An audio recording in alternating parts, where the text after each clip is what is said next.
Wow, folks, look, I keep up with TVLine. It's one of my favorite online media outlets where a bunch of cast members from various Tyler Perry shows, do interviews. And this one is the Sistas recap from last week's episode, Shaking in the Rain. I gotta say, I typically read their articles probably Thursdays, before, or excuse me, after the episode aired Wednesday night.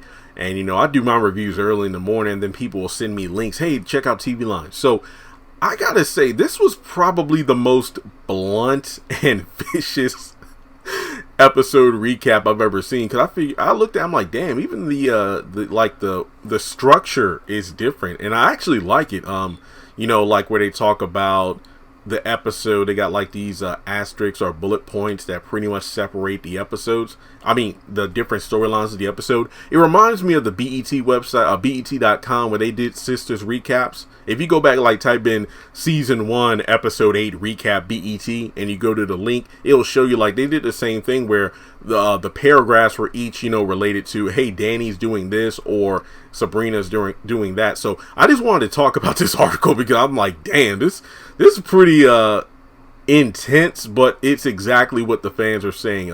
It's by Andy Swift, who I do believe is a regular content creator on TVLine. So as always, I'll leave a link to the article in the comment section below. So let's get into it. Sisters recap, hashtag free Fatima, plus Karen gets life-changing pregnancy news. All right. It must be nice to live in Fatima's head, a magical fantasy realm where you are always right and your actions carry absolutely no consequences. Unfortunately, it's quite a different situation outside of her head, aka the real world, where she remains very much in police custody for playing home run derby at Hayden's apartment. But rather than showing an ounce of remorse for what she did, which includes throwing out Hayden's father's ashes and asking, you want to join him, she doubled down on Wednesday telling Andy, where I'm from, we handle shit ourselves. In other words, how dare Hayden pull a stunt like calling the police on someone who destroyed his car, home, and parental remains completely unprovoked. I can't exactly blame Andy for saying, I don't even know you. Then again, if Hayden and the judge really do have history like Andy suggested, it doesn't matter how Fatima presents herself, she's pretty much screwed no matter what. Yeah. I like this. I like this guy. This is what I'm just saying. It's like, I don't hate Fatima. I just feel like it was an awful way to write her character. So, still, I wouldn't recommend repeating what she told Andy to the judge, saying that trashing his place and whooping his ass is worth every damn day I spend in here. Probably isn't the best look.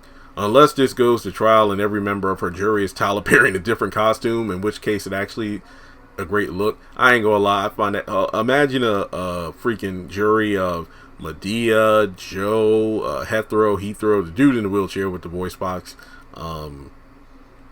Damn, Tyler got almost so many personas, I done lost track. I mean, not to mention the different characters he played in the plays, so, I mean, that would be pretty interesting. Alright, so then we go to the article's back half, and this is where the section is pretty much broken down elsewhere in Sisterverse this week. And this first sentence has me cracking up. Just to illustrate how slowly time moved this week, Karen and Aaron spent the entire episode in a doctor's appointment where he promised not to pressure her about the timeline of conception before doing exactly that when the doctor showed up. And what kind of doctor greets a new grown-up patient by telling her, you are a lovely girl? Can someone give me a copy of this lady's medical license? I have questions. We then learned that Karen is barely 4 weeks pregnant, and that as many as 10 days could have passed between when she had sex and when she conceived. I'm terrible at math, even sisters math, so I'm not sure what that means. But judging by her reaction, I'm thinking, Zach, I disagree because, and I'm not just saying because I don't want Zach to be the daddy. No. I'm not lying. Just go back and look at Karen's reaction. I'm not doing it because I did damn near half a dozen videos on that scene alone last week. That was not the reaction of someone who was happy she was right. This was the reaction of a woman's like, damn, I effed up. So it ain't Zach.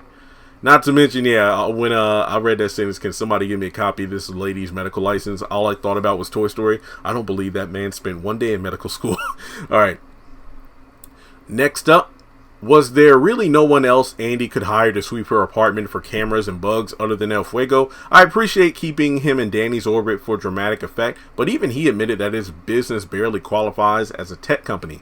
Hell, Andy doesn't even believe he's legit, telling herself he probably doesn't have any tools.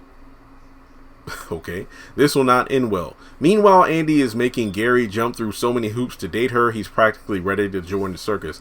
No, Andy thinks she's playing games and whatnot, but she's really not good at them. She's just making Gary more flustered, and as a result, he's going to be more, let's just say, determined than ever to get with her. I mean, I don't really mind Andy's storyline outside of the Fatima jail visit scene because she was barely in the episodes. I really don't care.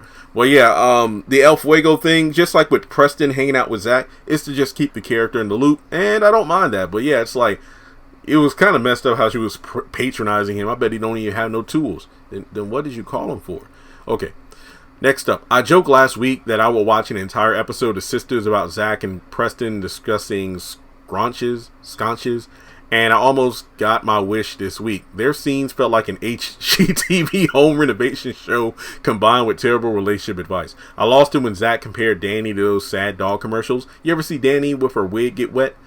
All she needs is a strong man to support her and blow dry her hair when it gets wet in the rain. That's just wrong. And when Zach said he was merely making an analogy, that was also wrong. Was it though? I don't know. Speaking of Danny, she's getting big time feelings for the FBI agent, especially after seeing him get all emotional during the reunion of several trafficked girls with their families. I thought it was a little strange that the families just got to leave without any follow-up conversations, but who am I to tell the FBI how to do its job? Time constraints, even though I feel like maybe 2 to 3 minutes would have been great. Like, let's say if Logan said, hey, I have a couple of fellow agents, in a different part of the airport. If you can head on over there, sign this different paperwork. That way, we make sure everybody's accounted for. Then we're good to go. I feel like a mini scene of that would have been better than all the countless ridiculous scenes that we spent with Karen and Aaron at the doctor's office as well as at the bank.